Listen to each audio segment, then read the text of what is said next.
ప్రభువునందు ప్రియమైన సహోదరి సహోదరులారా, యేసుక్రీస్తు నామంలో మీకు శుభములు తెలియచేస్తున్నాను.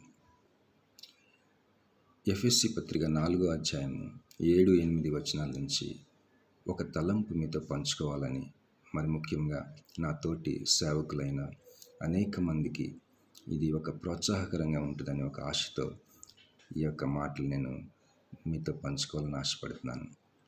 ఎఫెసీ పత్రిక 4వ అధ్యాయం 7-8 వచనాలు నేను చదువుతాను. అయితే మనలో ప్రతివానికిని క్రీస్తు అనుగ్రహించు వరం యొక్క పరిమాణం చొప్పున కృప ఇయ్యబడెను. అందుచేత ఆయన ఆరోహణమైనప్పుడు చెరను చెరగా పట్టుకొని పోయి మనుష్యులకు ఈవులను అనుగ్రహించినని చెప్పబడి ఉన్నది.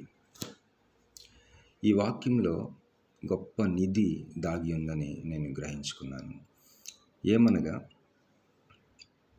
యేసయ్య ఇచ్చే సేవా వరములు అంటే సేవ పిలుపు, ఆ సేవ పిలుపుకి ఆయన ఆరోహణానికి ఒక సంబంధం ఉందని ఈ వాక్యం తెలియజేస్తుంది.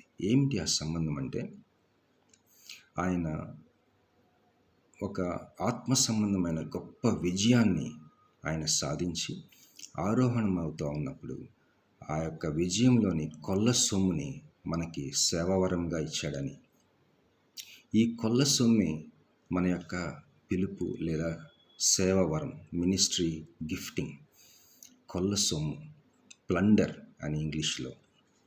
అయితే ఈ యొక్క కొల్ల సొమ్ము మనకి ఆయన పంచి ఇచ్చారు.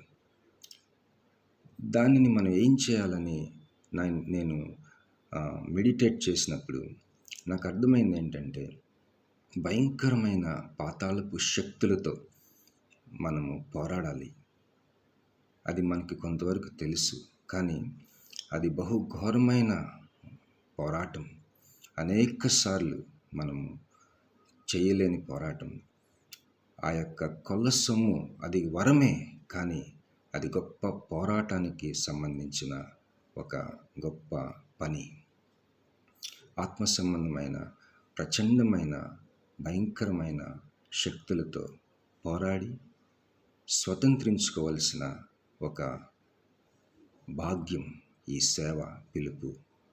కనుక ఆయన చెరని చెరగా పట్టుకుని పోయి మనుషులకు ఈవులనిచ్చారు అని వాక్యం సెలవిస్తుంది. ఈ యొక్క కొల్ల సొమ్ము, ప్లండర్, అది మనకి ఆయన వరముగా ఇచ్చాడు. ఇది జయించి ఇవ్వబడిన ఒక పోరాటం. కనుక సేవకులైన అనేక మంది లేచి, ఎన్నోసార్లు ఫెయిల్ అయిపోయినా పర్వాలేదు, లేచి మనం తిరిగి పోరాడదాం. జయము అనుగ్రహింపబడిన పోరాటం కొల్ల సొమ్ముగా మనకి ఇవ్వబడింది. కనుక ప్రార్థనతోనూ క్రీస్తు యేసు మీద మొదటి ప్రేమతో, ప్రార్థనలోని వార్ఫేర్, పోరాటంతో మనం ఈ యొక్క కొల్ల సొమ్ముని సంపాదించుకుందాం. దేవునికి స్తోత్రం కలుగును గాక. ప్రభు మనందరికీ కృప అనుగ్రహించును గాక. ఆమేన్.